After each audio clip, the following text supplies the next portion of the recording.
Hey guys, and welcome back. It's Turno here, and I'm sorry that I've been out for so long, but I'm here to deliver you that Hunter x Hunter review. Alright, let's get started. The first time I've ever watched Hunter x Hunter, it was back in maybe 2013, maybe 14. I'm not entirely sure about it, but I remember I remember that I watched it a lot, and when I first started, it was a little weird because it started off really slow, but it through me watching it and continuing, even though I was like, well, this is going a little bit slow for me, and nothing's really happening. I stuck with it, and sometimes I took a hiatus break, and then eventually I came back. But the characters that, well, I guess I should start with the characters. The characters that really struck me, the one I could relate to is between Gon and Killua. With Killua, I know I have my times where I think and I overthink a lot of things sometimes, and I try to find the best possible solution, and I always think ahead too far maybe, and I always consider everything a possibility. While Gon is, well, he reflects off me when I'm mostly kind to people and at work and other things. So I think I'm a mixture of both in a way, in a sense. But for Gon, he's really a sweet and honest and straightforward character. Like, he'll just tell you exactly how he feels, and if he doesn't like it, he'll show it. And he's really straightforward, and that's how he earns interest and the respect of Hosaka and so many other characters in the series. And it's just great. But it's when it's majority about his father, and he just wants to go and find his father and find out why did he leave him just to become a hunter. And his mother, so suppose, was like, why are you gonna find the dad that abandoned you to become a hunter? It just, she was trying to reason with Gon, but Gon was like, I want to find out what he's doing. He's like all happy and cheerful, and he's carefree, and he's just like, well, he never resented his father for it, and I've always wondered why. I mean, but then that's just Gon for you. And through the rest of the series, Gon begins to change, especially when he finds out Kite died and he fought, I don't know how to say her name, but yeah, that completely was a game changer. It was just crazy. But now we move on to Killua, my favorite character. Killua is always a mystery. You never know which is the real Killua. He could be the assassin Killua. He could be the mischievous and prankster Killua. He could be, this happy, shy Killua. We never know which is the real Killua. We just get what we see from him, and we don't know really. And that's what makes people think he's cooler than Gon, because he's a mystery. He's an assassin. He has all these, and his techniques and his skills are much more suited for him than Gon's, because Gon's Jahuken, it takes a while to charge, and someone like Killua was like, I don't know the name of the technique, but if he can, react to Gon's speed, with the electricity, then Gon can't do anything, at least until it runs out. But if not, he's basically screwed, because the Jahuken is basically his main arsenal, except for like rock, and paper. But besides that, I mean, Gon is just totally outclassed by Killua in terms of abilities and how to use them. That's what I think, because Killua's abilities just suit him better, and he can just use them to the best of his ability. So, there have been arguments back and forth on whether Gon's better than Killua or Killua's better than Gon, but this is how I see it. Killua has much more fighting experience than Gon does. He's far more advanced, he's far more educated, he's far more used, and he can outsmart Gon, since he knows that Gon is smart, don't get me wrong, Gon is smart, but he's not as smart as Killua. He mostly just goes with his gut and follows his instincts, and Gon doesn't really think of other options. He just picks the one that's best, and he just marches forward, and he continues to the end. While Killua constantly thinks of situations, plans, strategies. He constantly figures out a way to get out of any predicament. And through his training and torture, excuse me, that he's become the type of character we all know and love.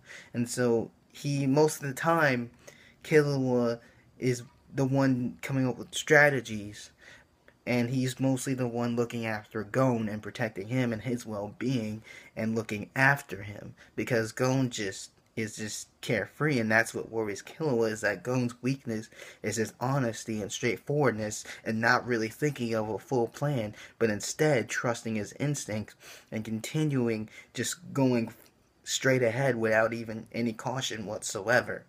So, but here's in this sense, Gon is Killua's light, because since Killua met Gon, his life completely changed. It's just, he finally found someone that wanted him as a friend, and it really meant a lot to Killua that, he's like, oh, this guy's different. And, he gravitated towards him, and then, through the progression of the series, Killua has been depending on Gon on in a sense of friendship and light and where to go. Because sometimes when Killua, like when they got trapped in the game, Killua was wondering, how are we going to get out of here? He was beginning to doubt himself. I may have got that wrong, but he was doubting himself. But Gon continued to say, Killua, you're doing everything you can, and being supportive of him. And then Killua, I think I said Killua by accident, but Killua, he realized that Gon is his salvation in a way. It's like Killua wants to be with Gon. I mean, not in a gay way, but I'm saying that he's gravitating towards Gon because of his kindness and his friend. But Killua all too well knows that he can't go back into the light. He's killed. He's an assassin. There's no way he can be completely, not an assassin in a way. He wants to be like Gon and wants to remain best friends forever. But deep down, I think he knows that he can only go so far. Because eventually, like his dad said, he would eventually return and become the head of the household at some point. But now, let me talk about other characters. Kurapika. I like Kurapika. He's an awesome character, but at the same time, he reminds me a lot of Sasuke, about revenge of his clan being massacred. It was basically similar, like almost the same exact thing. Kurapika wanted to avenge his clan and take out the spiders by any means necessary. Though during the beginning of the series, he wants to take revenge, but it's not that serious yet. He wants to be with them. But as Killua and Gon go to the Heavens Arena, then we don't see Kurapika or Leon for a while, until we see Kurapika applying for a job. But since he has not learned Ren, Nen, Ten, or anything of that nature, the lady does not offer him the job. But on his way leaving, he gets jumped, and then the guy offers to teach him, which was all well and good. But as he learns his abilities and uses the chain and conjuring and everything like that, I mean, sure, Kurapika is awesome. Like, his powers are amazing, especially Emperor time. But as we continue going down the series, Kurapika becomes more and more and more cold, especially to his friends, because all he's thinking about now is his revenge, and he even stakes his life on it. And if he doesn't, and he even says that if he kills no one that's acquainted with the spiders or anything like that, the needle pointed next to his heart will instantly kill him. And I thought, that's kind of dumb. I mean, we all know how serious you want to avenge your clan members and your family, but at the same time, you want to risk your life just to kill those people, and if you kill anyone besides them, you will die. That's not really much of a life, if you ask me. That's basically a death sentence. Because whether Kurapika dies by a spider or dies by his own negligence or anything besides that, it just doesn't make sense. I know it's to emphasize and express how serious he wants his revenge. That makes sense, but at the same time, it doesn't, because it just, there's no payoff for this, really, except for the gratitude of avenging your clan. But what then? You can't use your Nen anymore after that. It's just a one and done. That's it. But now Leorio, he's basically basically a generic character, but he just wants to be a doctor, and but it really surprised me when he punched Gin, but Gin let him, so that's not really much of a thing. Um, Anybody else? I can't really remember. Well, I guess I should go with Hisoka then. Um, really, Hisosuke is a crazy ass bitch. He really is. I mean, he's crazy, and he really wants Gon to mature and ripe just so he can kill him. And I thought that was crazy. And it's just like he could. Hisoka had many opportunities to take out Gon and his friends without breaking a sweat. Just one and done. It's over. Wash my hands and it's done. But he saw potential and he saw something he liked in all of them. So he spared them. So now through the series, he sometimes comes and helps Gon, and Gon uses his assistance, like in the dodgeball game. Now that was sick. But Hisoka is just interested in Gon and wants to break him, and it's just funny. But that's just how Hisoka is. He's just like that. Now, Killua's brother, on the other hand, we know how he put the needle in Killua's head, but at the same time, he cares about Killua in his own twisted way. We all know that Illumi can go overboard sometimes, but he still cares about his brother enough to want him to be safe in his own twisted, loving way. But, he's still an awesome character, probably on the same level as Ahsoka, or equal, I should say. We never really see them battle, but I'm guaranteeing if they did, it would either come down to one of them getting a move on the other, or one of them dying over the other. But we don't really know. But, Killua's dad and his grandfather are awesome characters too. His dad doesn't really talk much. He just does the job and then it's over, and they go back to the mountains. But, his dad is pretty a cool dad. Though his mom, wanted him to stay and then he didn't. But it's just, we have some pretty interesting characters.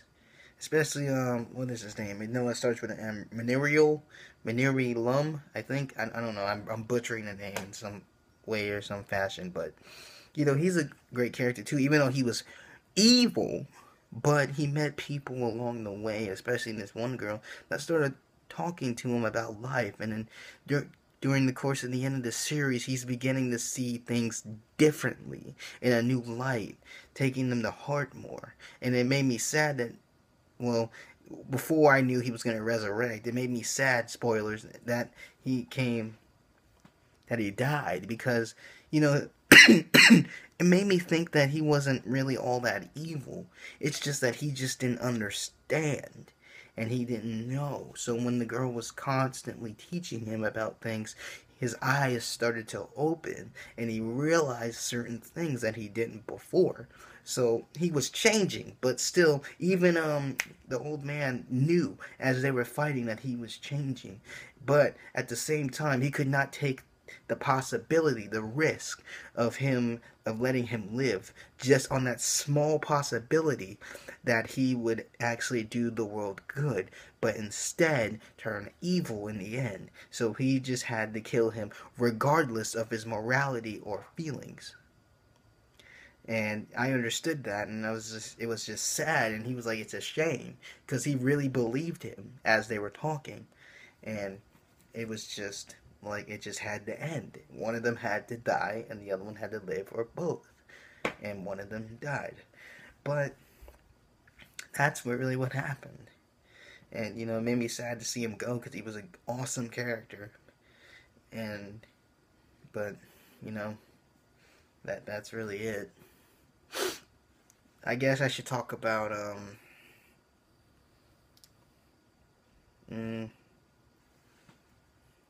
I guess I'm gonna talk about Gon a little more. Like, when he awakens his hidden potential, it was crazy, because Gon was completely and utterly broken when he saw Kite dead, and of course, we know that Gon and Killer were seeing it from two different perspectives. While Gon was seeing the cat girl, butchering Kite, while Killua knew that she was repairing him and fixing him, and he was trying to tell Gon, but Gon was so consumed by his own rage and hatred that he couldn't see that. And he was frustrated because Killua was telling him not to do this. And he was constantly in battle within himself and confused and confronting and conflict inside that he just didn't know what to do. He wanted to kill her, but at the same time, it was just he we he was just broken. He was fighting inside of himself, amongst himself, and it was really something to see in the visual anime. And it was just, they displayed it so well that we could see the conflict in himself and his eyes and just everything. But what was the most scary is that he was focused. At the end, he says, I'm going to wait 1 hour. And if you're not done, I'm going to kill you. And he just stood there, didn't move a muscle, didn't take his eyes off of her at all. And that's something that's crazy. But at the same time, it's also one of Gon's weaknesses. Because if he can since he can only do that to one person at a time, someone could really sneak up on Gon. Most likely that probably won't happen as much, but it's still a possibility that Gon's own strength can kill him. You see what I mean? It could lead to his downfall. And that's something that Killua actually talks to Gon about. But I hope that, I know I haven't been here, but that was my Hunter x Hunter review on certain characters. I hope you guys enjoyed it, and the next one should be coming soon. I think this one will be about, I know I have to do the Outlast 2. That's going to be coming soon, since I do not have to work tomorrow, so I can upload that either later tonight or tomorrow. So look out for that one. But anyways, I hope you guys enjoyed the review. I'm Eternal, and I hope you always have a nice day. Peace out.